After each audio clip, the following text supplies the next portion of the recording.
La minute s'est écoulée, donc il est 15h01 ici. Bienvenue à ce webinaire qui a pour thème Atteindre les enfants zéro dose, ressources pour les communautés négligées.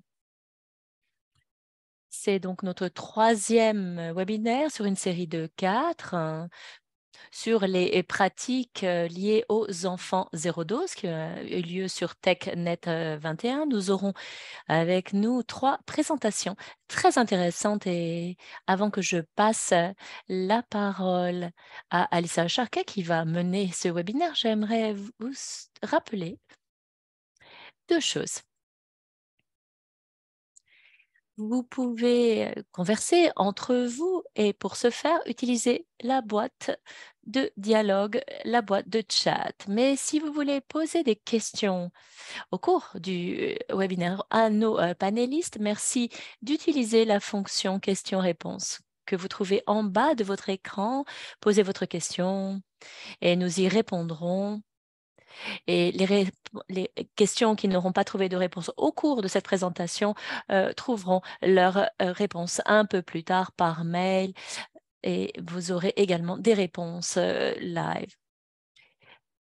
Alors, merci pour votre engagement depuis longtemps, déjà depuis le début de nos webinaires. Et donc, je vous souhaite un excellent webinaire. Et avec ces quelques mots, je passe la parole à Alissa. Merci, Nicolas. C'est vraiment un plaisir d'être avec vous tous aujourd'hui et merci de votre présence. C'est vraiment très enthousiasmant d'avoir des orateurs vraiment de poids aujourd'hui. Et au cours de ces 3 présentations, qui seront suivis de débats ou de questions parce que je suis sûre que vous avez des expériences intéressantes à nous faire part. J'aimerais simplement peut-être vous dire qui sont nos panélistes d'aujourd'hui et ensuite nous passerons directement en présentation. Notre premier orateur aujourd'hui, c'est notre première oratrice, pardonnez-moi, c'est Rieta Kesso. Elle est spécialiste de la santé au niveau du siège de l'UNICEF. Merci, Ried, pour votre présence aujourd'hui. Ensuite, nous aurons le docteur Abdul Jabbar, qui est directeur adjoint pour le PEV Punjab au Pakistan. Nous, nous vous sommes très reconnaissants pour votre présentation, docteur Jabbar, notamment au vu de la situation de crise qui se trouve être la situation du Pakistan en ce moment. Et notre troisième orateur est Monsieur Georges Minia. Georges a été donc un travailleur professionnel de la santé de première ligne au Ghana et il travaille maintenant à son PhD à l'unité de la santé publique au sein de l'université Johns Hopkins. Donc là aussi, une perspective très intéressante pour un professionnel de la santé en première ligne. Alors, c'est très enthousiasmant tout cela et je vais peut-être, sans plus attendre, passer la parole à Rié. Rié, c'est à vous. Vous avez 10 minutes. Merci. Merci, Alissa. Bonjour à tous, quel que soit l'endroit d'où vous vous trouvez. Donc, je vous parle depuis le siège de l'UNICEF. Aujourd'hui, je vais avoir le plaisir de vous parler des principaux défis à relever pour atteindre les communautés les communautés zéro dose et les ressources humaines pour la santé. Et en 2021, nous avons 18 millions de professionnels de la santé dans le monde. Et donc, il y a des difficultés supérieures pour les pays à moindre et faible revenu. Donc, ces pays se sont engagés au niveau des soins de santé pour parvenir à une couverture universelle des soins de santé. Au cours de la pandémie du COVID, nous avons pu apprendre beaucoup de choses et des leçons tirées de la pandémie du COVID sont les suivantes. C'est que les systèmes de santé de la plupart des pays sont fragiles, donc il faut là faire des efforts substantiels et des investissements conséquents pour construire ou reconstruire les systèmes de santé qui soient résilients. Nous avons également observé des inégalités dans l'accès aux services de santé essentiels et malheureusement, les gains que nous avions obtenus avant la période du COVID sont perdus pour beaucoup. Donc, il faut vraiment investir en matière de ressources humaines, et notamment pour les SSP. Et donc, il y a les services de santé ne parviennent pas toujours aux communautés. Et l'autre volet, c'est que les populations, les gens n'arrivent pas, ne parviennent pas ou ne veulent pas parvenir jusqu'à ces services de soins de santé. Merci. Passer à la diapo suivante. Aujourd'hui, j'aimerais parler des défis. Donc, le premier, c'est la disponibilité des ressources humaines pour la santé dans ces communautés, dans les lieux isolés, là où les professionnels de la santé ne trouvent pas des conditions de travail idéales, notamment en matière d'installation, pas seulement pour les services médicaux, mais également pour l'éducation des enfants, dont beaucoup de gens préfèrent un cadre urbain, préfèrent vivre dans les villes ou les bourgs, pour avoir une meilleure distribution, une meilleure répartition des ressources humaines. Et également, il y a la capacité. Nous savons que pour certains pays, il y a des difficultés pour la qualité de l'éducation de base, mais il est important d'avoir des formations régulières pour la formation continue. Diapo suivante. Le deuxième point, c'est l'acceptation ou l'acceptabilité au niveau des ressources humaines. Donc, l'idée est vraiment de construire une passerelle entre ces services et les communautés. Donc, il faut bien comprendre les contextes locaux. Parfois, c'est important, c'est intéressant même d'avoir une personne, un travailleur, un professionnel de la santé qui vienne du lieu même, qui comprenne la langue, la caste, le groupe ethnique, la religion, et également il y a les notions de genre. Ensuite,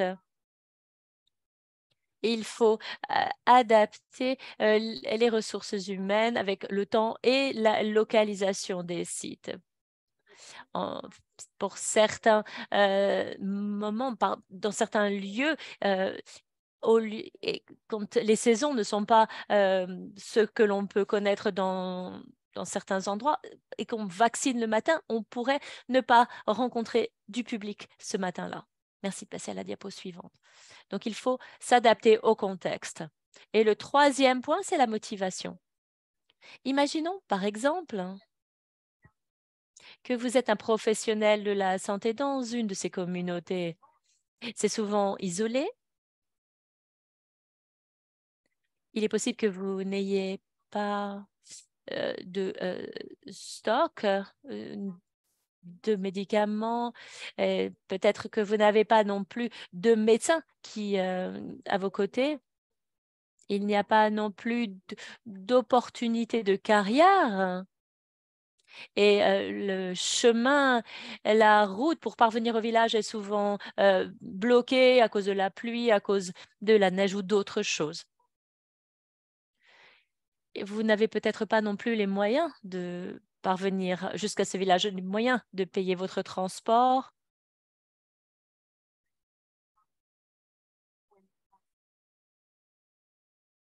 Et vous êtes peut-être parfois dans l'ignorance de votre prochaine assignation. Donc, si c'était vous Si c'était vous qui vous retrouviez dans cette situation, dans des situations identiques, quelle serait votre envie d'adhérer? Quelle serait votre motivation? Est-ce que avoir un médecin près de vous quelques jours par semaine ou avoir des inventaires, des stocks de médicaments complets ou avoir une promotion, avoir une possibilité d'évolution de carrière, ou alors vous aurez peut-être des autorités, des pouvoirs publics locaux qui entretiennent les routes ou ça, cela pourrait vous aider également d'avoir un vélo moteur ou un autre moyen, ou alors avoir une politique de une politique qui vous permette une durée particulière et que peut-être que vous savez que dans 10 ans, vous aurez de meilleures conditions salariales ou de meilleures conditions de travail. Ou alors, cela pourrait être une bourse ou des bourses pour vos enfants à l'école. Donc, ce sont des idées que vous avez peut-être déjà présentes dans vos politiques. Ou est-ce que si ces politiques existent, est-ce qu'elles ont reçu un budget pour ce faire? Est-ce qu'elles sont mises en œuvre? Ou parfois, certaines personnes peuvent en bénéficier, ce seraient des personnes privilégiées, mais ce n'est pas généralisé. Donc, avoir ce genre, il faut avoir ce genre de politique qui soit mise en œuvre pour dépasser ces trois défis, dépasser ces trois obstacles. Donc, aujourd'hui, après ma présentation, j'écouterai vos exemples plus concrets.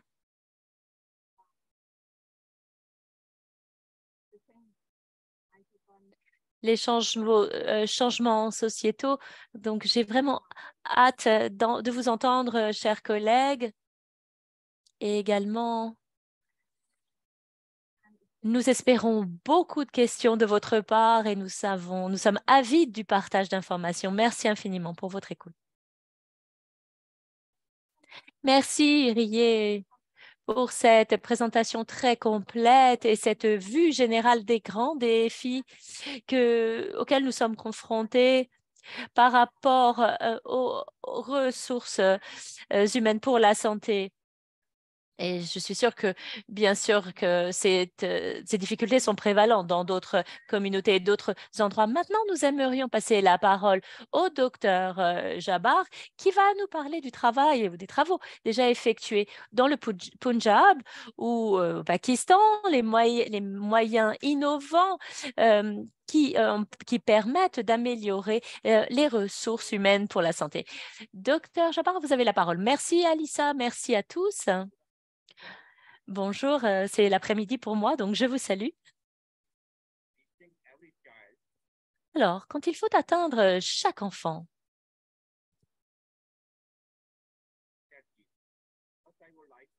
nous avons une, une politique multifocale. D'abord, quels sont les enfants zéro dose? Les enfants zéro dose sont ceux qui n'ont reçu aucune dose de vaccin de routine. Pour des raisons opérationnelles, la Gavi définit les enfants zéro dose comme ceux qui n'ont pas reçu de première dose de vaccin contre la diphtérie, le Penta 1, qui fait partie de notre calendrier vaccinal, donc contre la diphtérie, le tétanos et la coqueluche. C'est pour nous des enfants zéro dose. Lors d'un sondage de 2022, nous avons constaté qu'il y avait 0,9% d'enfants zéro dose. En fait, ça, c'est vraiment une success story du Punjab. Enfin, ce que j'aimerais vous dire également, ce que les enfants sous-vaccinés sont ceux qui n'ont pas reçu une série complète des vaccins de routine. Disons par exemple qu'un enfant a reçu une dose de Penta 1 et de Penta 3 et il n'a pas eu la troisième dose, n'a pas reçu la troisième dose de vaccin Penta 3. Donc, c'est un enfant sous-vacciné. Dans cette enquête, nous avons pu constater que le Pendjab a le plus faible pourcentage d'enfants partiellement vaccinés, à savoir 10,7% des enfants. Merci de passer à la diapo suivante.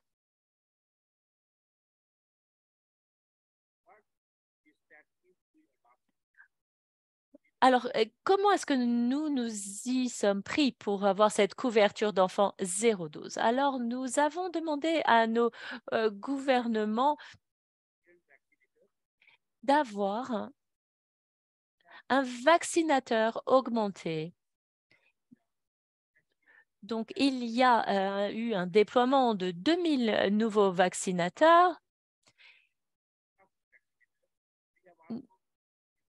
Nous avons également accru les zones où il y a donc un déploiement de ces vaccinateurs. Et ce, vraiment à plusieurs niveaux. Il a fallu de plus créer de nouveaux centres cliniques. Nos pouvoirs publics nous ont suivis pour accroître nos activités de proximité. Nous avons établi 260 nouveaux centres PEV. Donc, il y a eu un accord entre, donc c'est un partenariat public-privé.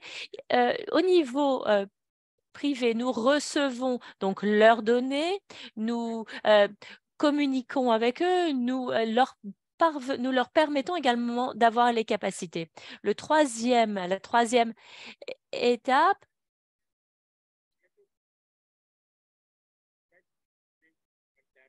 notamment au cours de la pandémie au Pakistan, nous avons donc des services qui sont sur le pays, mais pour le Punjab, c'est différent. Nous avons, malgré la pandémie, nous avons pu maintenir nos services au cours de cette crise.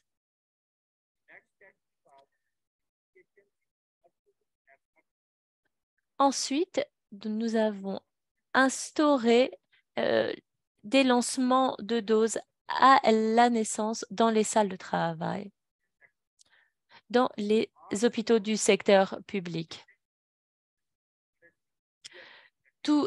À différents niveaux. Ces centres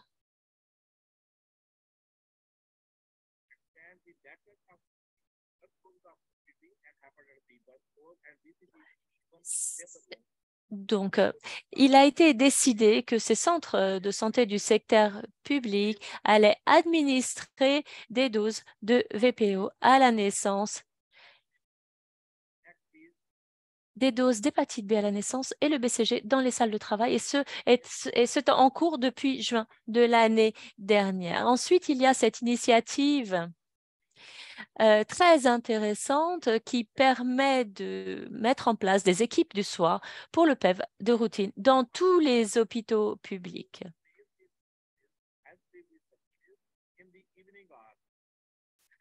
Donc, ces vaccinations ont lieu le soir.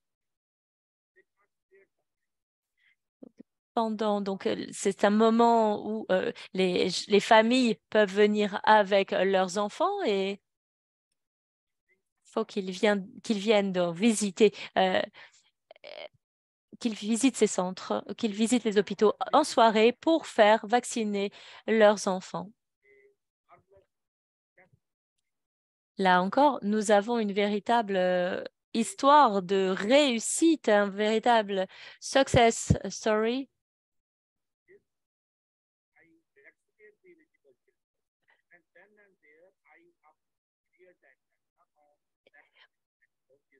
Il y a donc une application, ça c'est vraiment un succès, c'est l'application AMR pour les données en temps réel sur les enfants. À travers cette application, on peut avoir des données en temps réel et qui peuvent venir nourrir un module, le module PEV spécialement créé à travers cette application et cela a été réalisé par l'HISDU. En matière d'enfants zéro dose,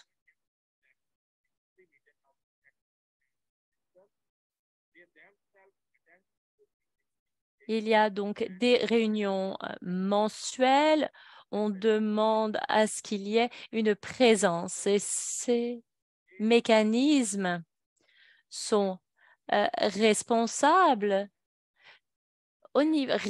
doivent répondre au niveau du ministère de la Santé. Merci de passer à la diapo suivante.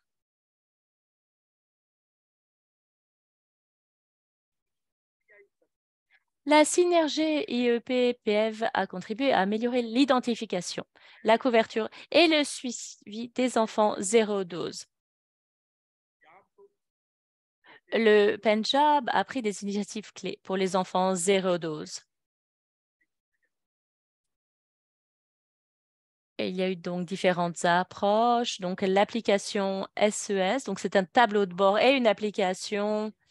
Être sûr que les enfants zéro dose soient bien enregistrés lors des campagnes IEP et PEV. Donc, ces données sont partagées avec les parties prenantes.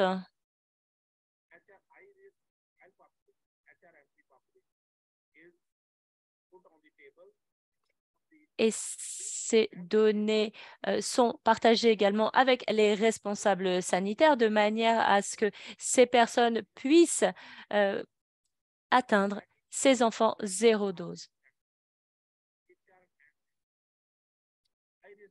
Il y a également l'enregistrement HR et MP. Puis, quand il y a des migrations de population, donc les enfants peuvent, ces enfants qui feraient partie de ces flux migratoires et qui sont des enfants zéro dose sont identifiés, ils sont vaccinés. Ils ne reçoivent pas seulement des vaccins particuliers, mais également ils reçoivent de la vaccination de routine.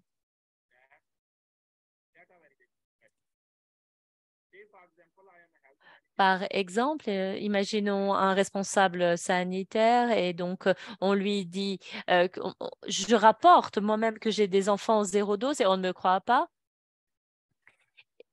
Et donc, près de 10% des enfants vaccinés sélectionnés au hasard sont validés par le personnel de l'IEP. Et donc, on peut valider ces données. Et donc, cela constitue vraiment une avancée. Voici donc le Pendjab, et un instantané du Pendjab. Nous avons donc 36 districts, nous avons 153 tehsils, nous avons 3527 conseils d'union, nous avons également des sièges au niveau des districts, également des unités de soins primaires, notamment à 24 heures sur 24. Et donc là, nous avons un chiffre de 1053 avec des services d'accouchement. Ces unités de santé primaire sont au chiffre de 1053.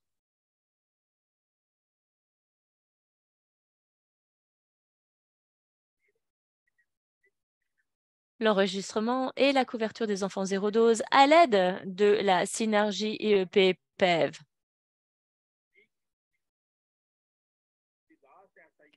Il y a donc une supervision de soutien des UC prioritaires qui sont sélectionnés. Les personnels partenaires IEP et PEV identifient les enfants non vaccinés et ceux qui n'ont pas été vaccinés pendant la supervision et soutien des UC prioritaires et cluster HH. Ensuite, Tous les renseignements des enfants enregistrés sont partagés avec les districts concernés pour la vaccination.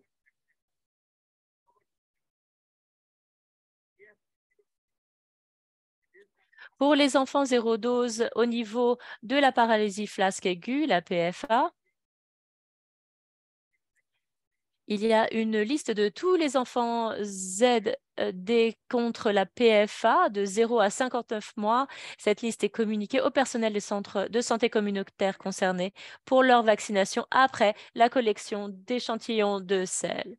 Et sur la base de tous les enfants zéro dose contre la PFA, il y a donc un groupe de 30 ménages de la zone qui est choisi pour évaluer le statut PEV d'autres enfants. La liste de tous ces enfants qui sont donc éligibles à la vaccination, mais qui n'ont pas été vaccinés. Ces données sont partagées avec les vaccinateurs au niveau du district. Tous les enfants enregistrés sont transférés sur l'application SES pour un partage et un retour d'informations rapide au niveau de lycée, pour avoir également donc un retour d'informations. Si, par exemple, je trouve un enfant, par exemple, qui est zéro dose, je télécharge ces données au travers du système. Directement, le système enregistre les données, réfère à un vaccinateur. Donc, on a vraiment un système très efficace.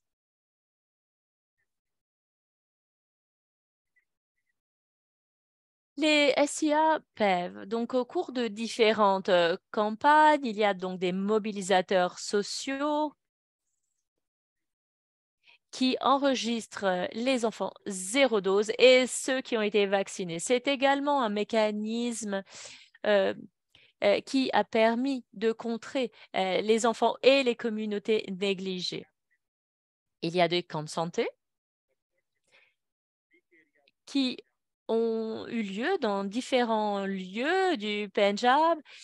Il y a également donc nos professionnels de santé qui s'y trouvent. Il y a des formulaires de référence qui sont utilisés pour ces enfants et ces enfants sont envoyés dans un camp de santé proche.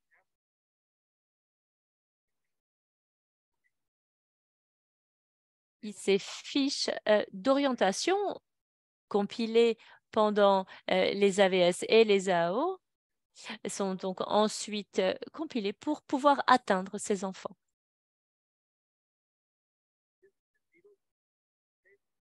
Ici, vous avez la couverture zéro dose à travers la synergie IEP-PEV. Donc, vous voyez son amélioration. En 2021, nous avions donc un pourcentage de 95%. Vous avez donc l'année, l'activité, le nombre d'enfants enregistrés et le nombre d'enfants vaccinés et le pourcentage. Et vous voyez, nous avons donc des clusters au niveau des clusters des enfants qui n'ont pas été vaccinés en 2021. Ils étaient au nombre de 447. En 2022, ils sont de nombre de 266.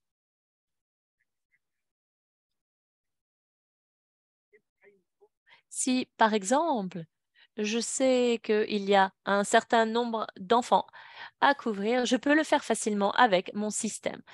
Il y a donc 1468 enfants identifiés comme défaillants pour la VIP, suivi d'une couverture. Et là, vous avez donc les données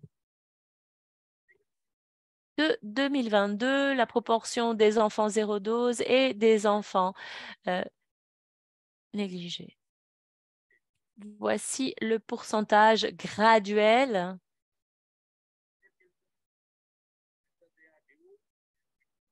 à savoir si ce sont des enfants qui doivent à la date qui doivent être bientôt vaccinés avec une date de rappel et la date à laquelle ils ont été vaccinés. Vous avez toutes ces informations au niveau de ce système SIS.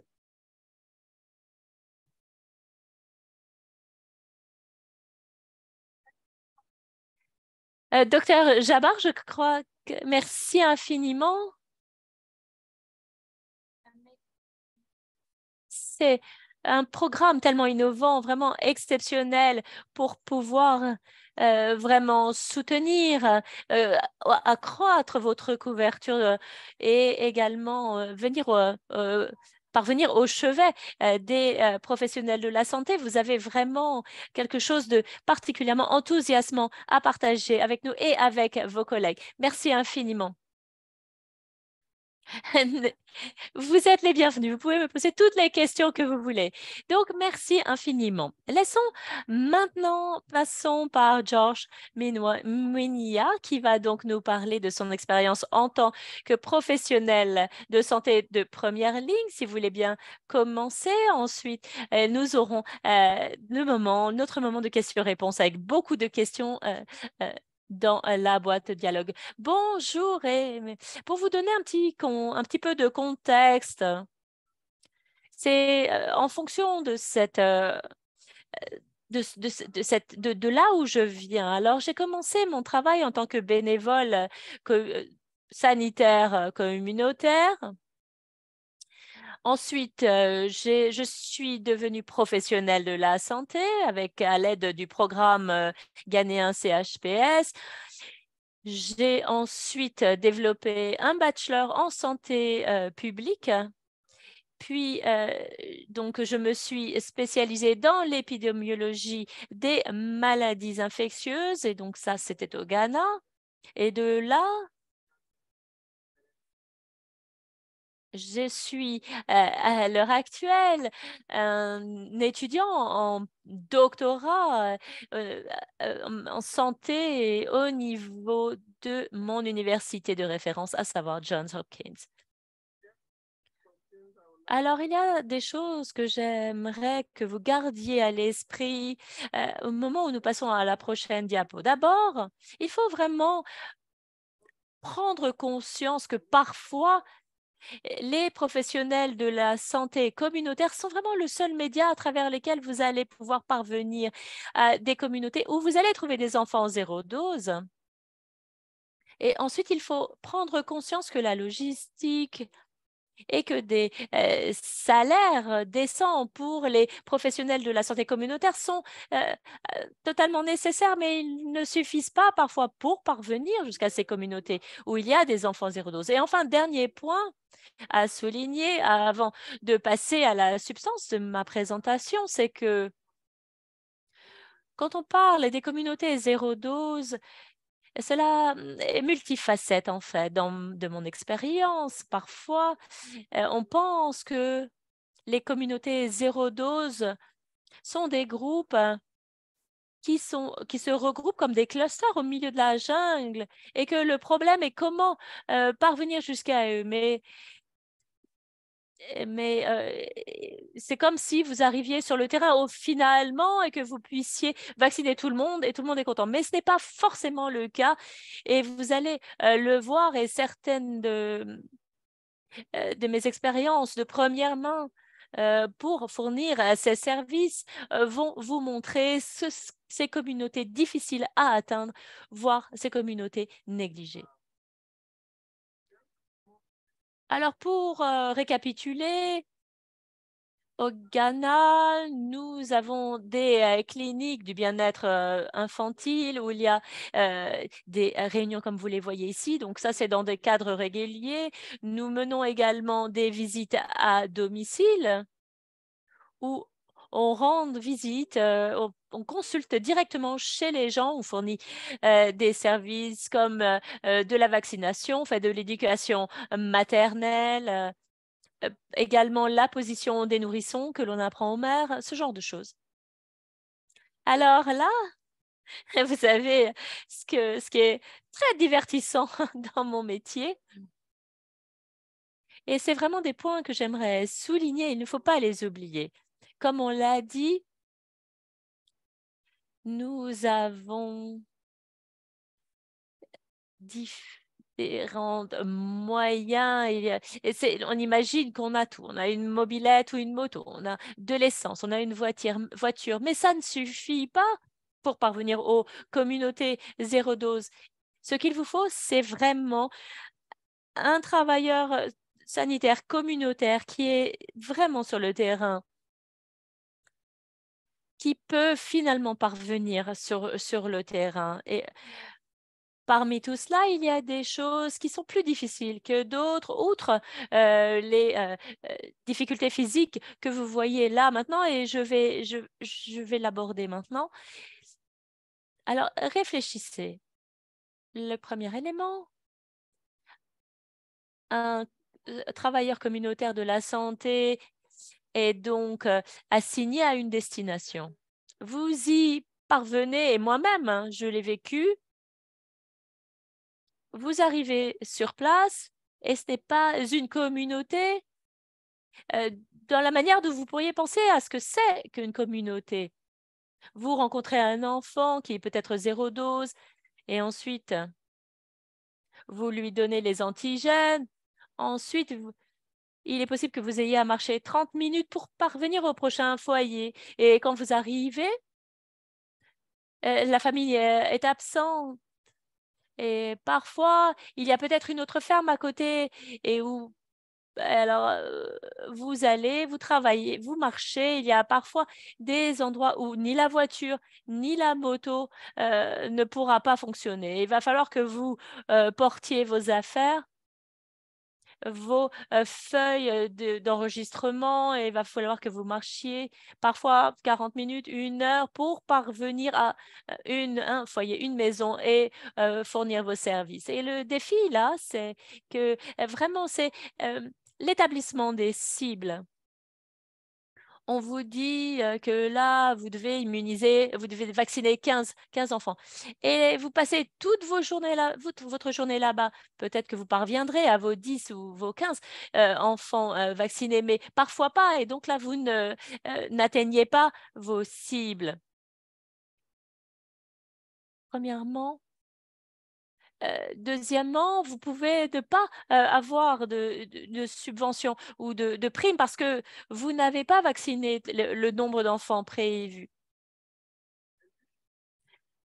Et parfois, euh, cela, il faut vraiment prendre cela en compte. Il y a des choses qui ne vont pas pouvoir permettre aux travailleurs communautaires de la santé de pouvoir bénéficier de ces conditions, de meilleures conditions financières et autres de son travail. De plus, il faut également avoir des superviseurs qui soient vraiment engagés et qui ne viennent pas simplement pour recueillir les chiffres, mais également quelqu'un qui peut reconnaître, donner vraiment leur vraie valeur à ces travailleurs sanitaires des communautés.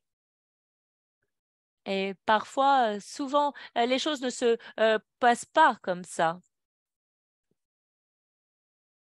Parfois,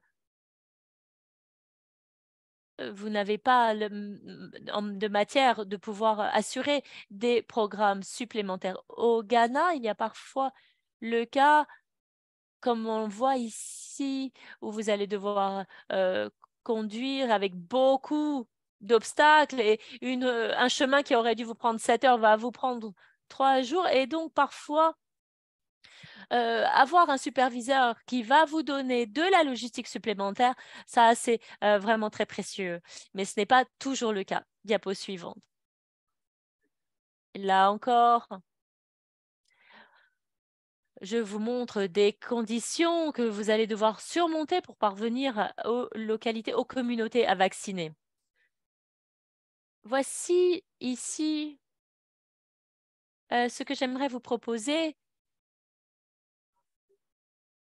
Alors, c'est le respect, l'appréciation et la reconnaissance, parce que cela va véritablement changer la donne pour votre travailleur, votre professionnel de la santé communautaire. Ce travailleur communautaire va pouvoir avoir vraiment envie de poursuivre son travail. Et cette reconnaissance au niveau des systèmes de la santé, avoir ce respect. Après tout, c'est vous qui n'avez peut-être pas eu la chance de poursuivre vos études. Et si vous n'avez pas cette reconnaissance, pas ce respect, il y a des vocations manquées. De plus, deuxième point, c'est le fait qu'on dépend trop des cibles établies au niveau central. Et ça, cela dépossède un petit peu ces travailleurs de la santé communautaire. Il faudrait véritablement leur faire confiance parce qu'ils ont les connaissances du contexte. Et ça, c'est essentiel. Et parfois, il y a de la pression supplémentaire que ces personnes ressentent parce qu'on les dépossède de, de, de leur expérience. De plus, l'expérience du terrain qu'ont ces professionnels de la santé communautaire, ces travailleurs communautaires, pourrait générer des approches nouvelles parce qu'il y a des leçons à tirer de tout cela. Et cela permettrait certainement d'améliorer, d'étoffer les méthodes établies qui permettront de mieux atteindre les communautés négligées et les enfants zéro dose. Il faut avoir un engagement qui fasse vraiment sens des travailleurs sanitaires communautaires quand il s'agit de planifier les programmes de vaccination sous-nationaux, nationaux et mondiaux. Parce que on le fait, mais on le fait de manière très, très superficielle. Ce n'est pas approfondi parce qu'ils ont une véritable connaissance des problèmes et ils ont une véritable expérience. Parfois, on leur demande leur avis, mais ce qu'ils fournissent comme information n'est pas intégré dans la planification. Donc ça, je pense que c'est vraiment un obstacle pour que nous puissions véritablement parvenir aux communautés négligées et aux enfants zéro dose. Alors, la passerelle pour parvenir à ces communautés, c'est vraiment d'autonomiser les travailleurs sanitaires communautaires. Et je suis vraiment convaincue que si ces personnes sont autonomisées, cela permettra de ne pas avoir de communauté oubliée, aucune communauté laissée pour compte. Et vraiment, il faut que vous considériez que ces partenaires sanitaires communautaires sont des partenaires égaux. Et je suis fortement convaincue que si nous adoptons certaines de ces mesures, nous allons pouvoir contrer cette tendance mondiale de la diminution des vaccinations. Merci infiniment, Georges. C'était tellement complet. Et merci pour ce plaidoyer que vous faites pour les travailleurs communautaires de la santé. Donc, il y a déjà des commentaires, des questions, mais c'est tellement pertinent dans de nombreuses situations. Donc, merci pour ces différents points. Il nous reste à peu près 15 minutes avec beaucoup de questions qui nous inondent. Donc, je vais peut-être demander aux panélistes peut-être de répondre directement par écrit aux questions qui vous ont été adressées directement. De plus, les présentations vous seront fournies, également l'enregistrement de ce webinaire sur les communautés et sur les pratiques. Nous pouvons peut-être commencer par Nicolas. Je crois qu'il y a déjà certaines questions qui évoquent les communautés zéro dose, donc peut-être que vous pourriez déjà commencer par je vois que vous avez déjà certaines questions dans la boîte de questions-réponses. Il y en a 4 en fait qui parlent tous de la définition zéro dose et également l'idée d'avoir cette focalisation zéro dose. Tout d'abord, hein, la mesure des zéro doses, c'est vraiment un indicateur, c'est la euh, euh, première dose du vaccin DTP. L'axe zéro dose n'a pas essayé de vacciner simplement avec la première dose de DTP. Non, l'idée, c'est vraiment de pouvoir vacciner tous les enfants en fonction du calendrier vaccinal. Et j'ai d'autres questions également. Pourquoi est-ce que les indicateurs zéro dose ne sont pas les vaccins à la naissance? Et non, c'est simplement parce qu'il y a moins de données fiables sur les doses données à la naissance, au nombre d'enfants qui vont recevoir ces doses à la naissance. Et cela va dépendre également de la proportion de naissances dans des installations sanitaires. Il y a également une question, pourquoi est-ce que le COVID est fait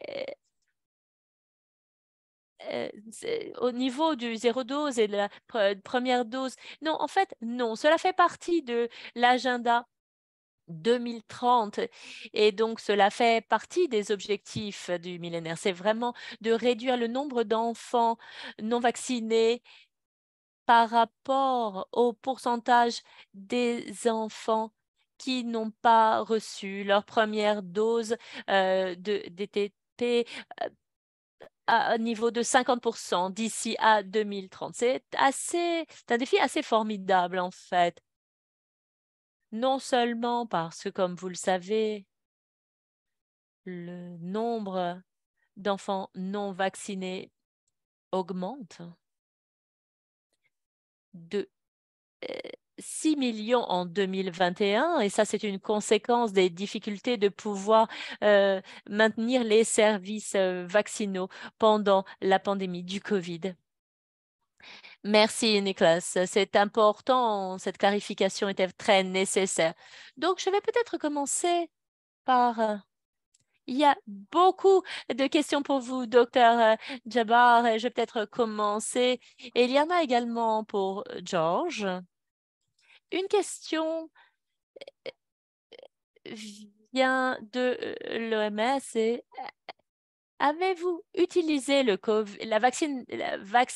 microplanification de la vaccination COVID pour identifier les enfants zéro dose au Punjab? Nous avons commencé à partir du 19 septembre au 24 septembre récemment. Est-ce que vous m'entendez bien? Oui, oui, on vous entend. Avant, nous avions commencé nos vaccinations au-delà de l'âge des 12 ans. Donc, nous utilisons cette définition zéro dose. Nous considérons chaque enfant qui n'a pas reçu sa dose initiale de DT polio. Cet enfant est étiqueté comme zéro dose. Pardonnez l'interprète, le son est haché. La définition de zéro dose est après Penta 1. Penta 1.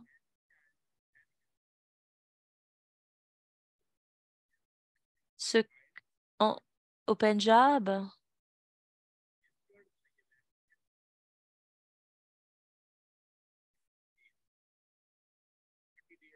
40 jours et le 40e jour, c'est le jour, la date butoir en fait, où le vaccinateur doit se rendre dans les communautés, enregistrer l'enfant à travers l'application et vacciner l'enfant.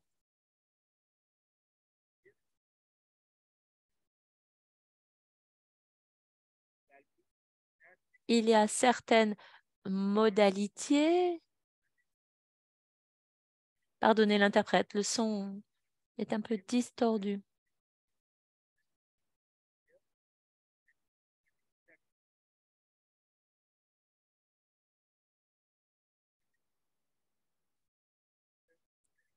Les travailleurs viennent de l'UNICEF, de l'OMS. Ils sont à la recherche des enfants zéro dose. Et dès qu'on trouve un enfant zéro dose, le vaccinateur est responsable. C'est la raison pour laquelle les indicateurs zéro dose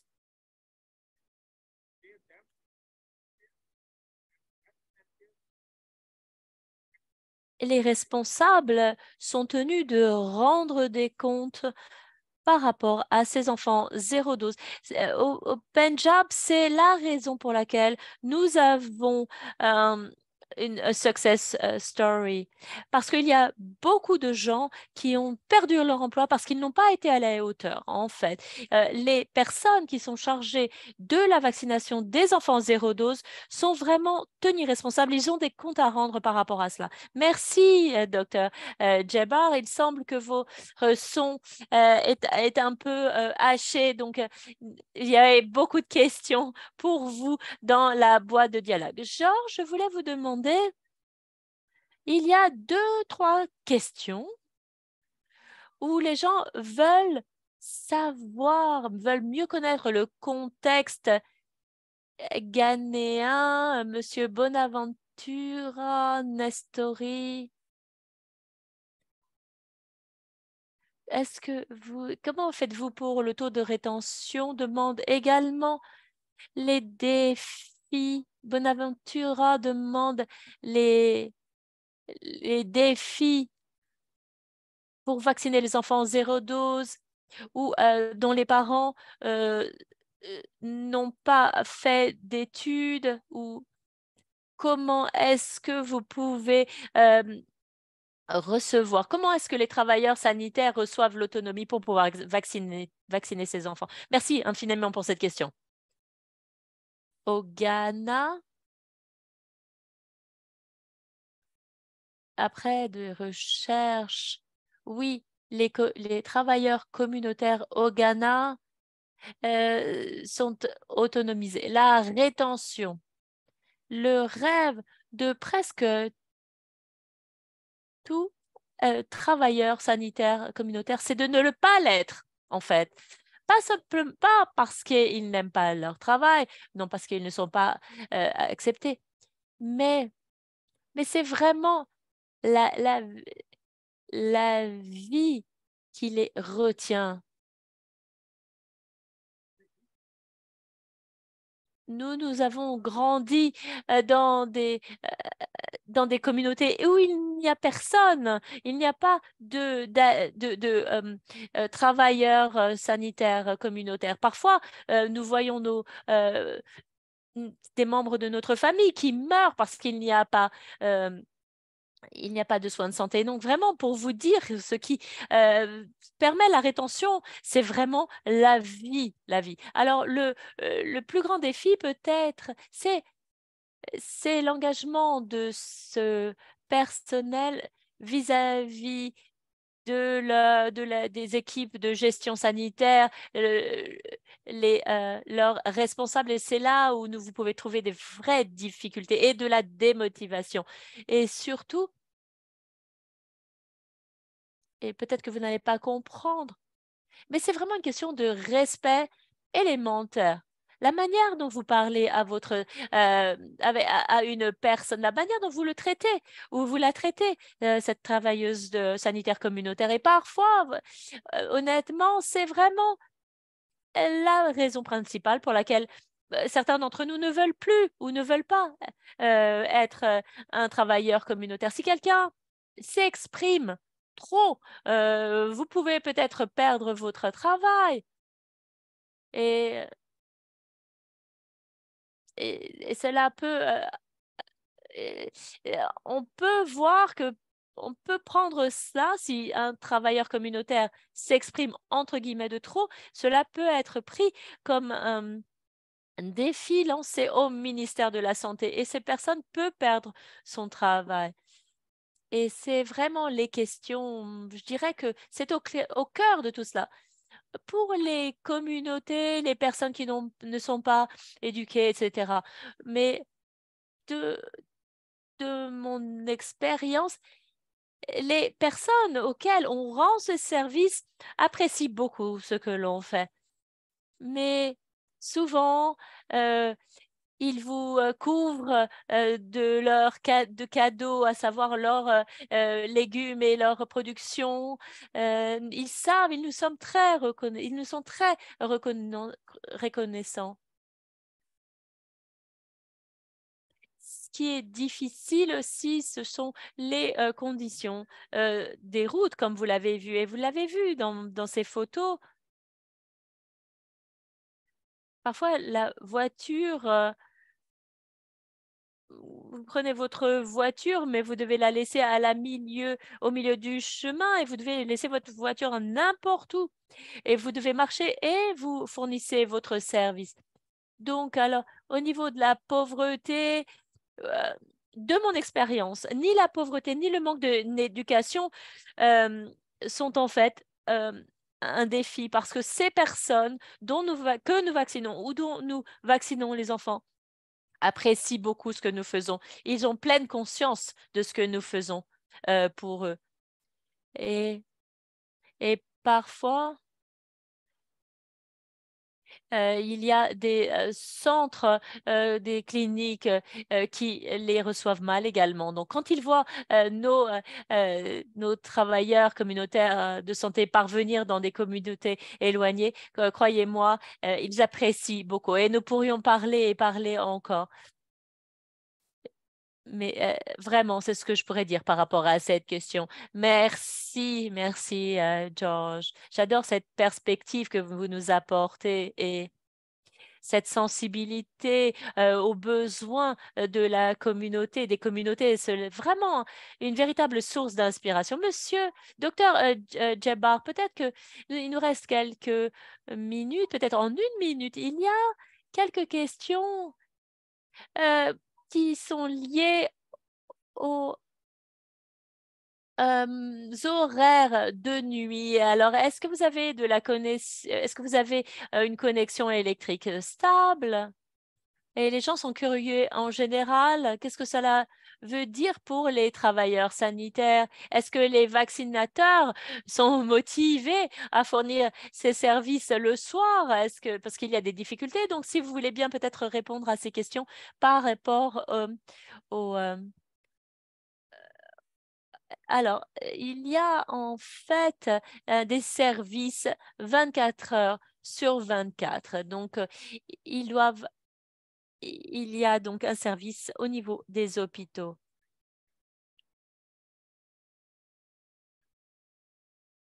Nos responsables de santé,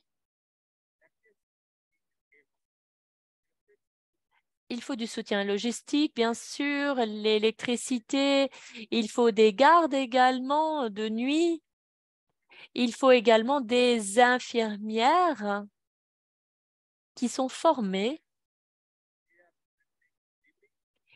Elles fournissent également euh, les services au niveau des vaccinations à la naissance, le, surtout au niveau du BCG, de la polio, de la PFA. Donc, ces vaccins sont disponibles. Il faut donc enregistrer, bien sûr, les enfants. C'est le vaccinateur qui va devoir, au cas où la vaccination n'a pas eu lieu à la naissance, le vaccinateur est au courant de cette naissance. Il a les données. Donc, c'est à lui, après, de s'impliquer.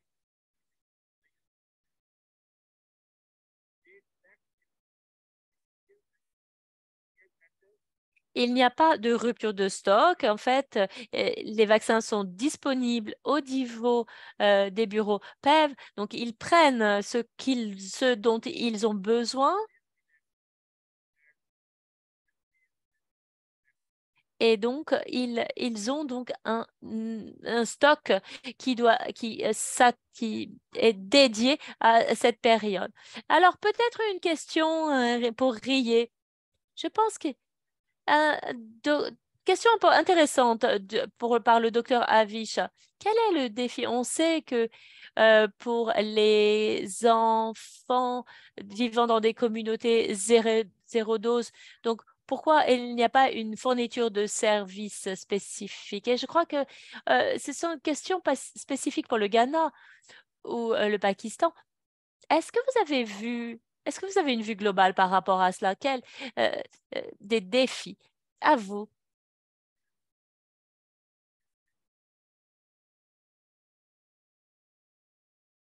Ici, nous travaillons sous la direction unique avec le PEV, le programme national, avec une formation intensive. Il y a des activités de mobilisation et donc les vaccinateurs se rendent dans la communauté.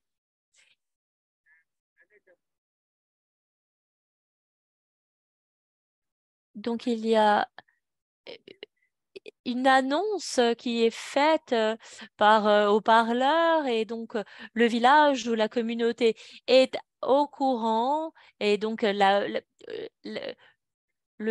visite du vaccinateur est annoncée.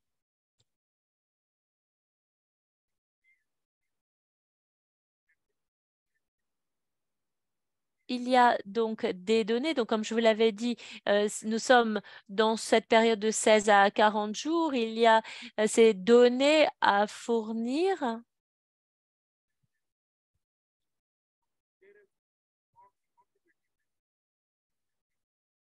et il y a donc une chaîne de responsabilité.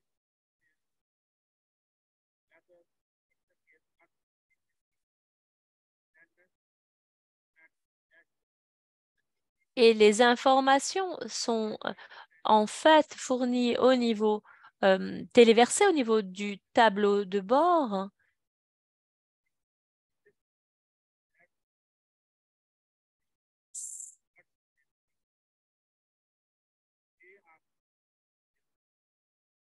Ils sont responsables. Il y a des réunions mensuelles d'évaluation. Ils doivent répondre face à leur superviseur et le ministère. Et donc, pourquoi?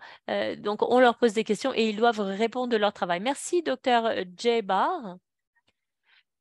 Le temps qui nous était imparti est déjà dépassé, donc j'aimerais vraiment remercier nos merveilleux orateurs d'aujourd'hui, le docteur Gebar, Rayé, Georges.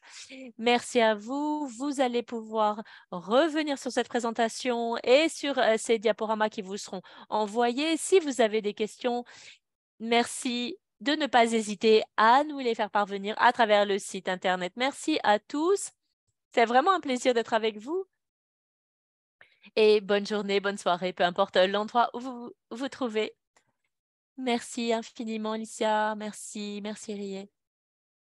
Merci, Dr. Jabbar. Merci à tous.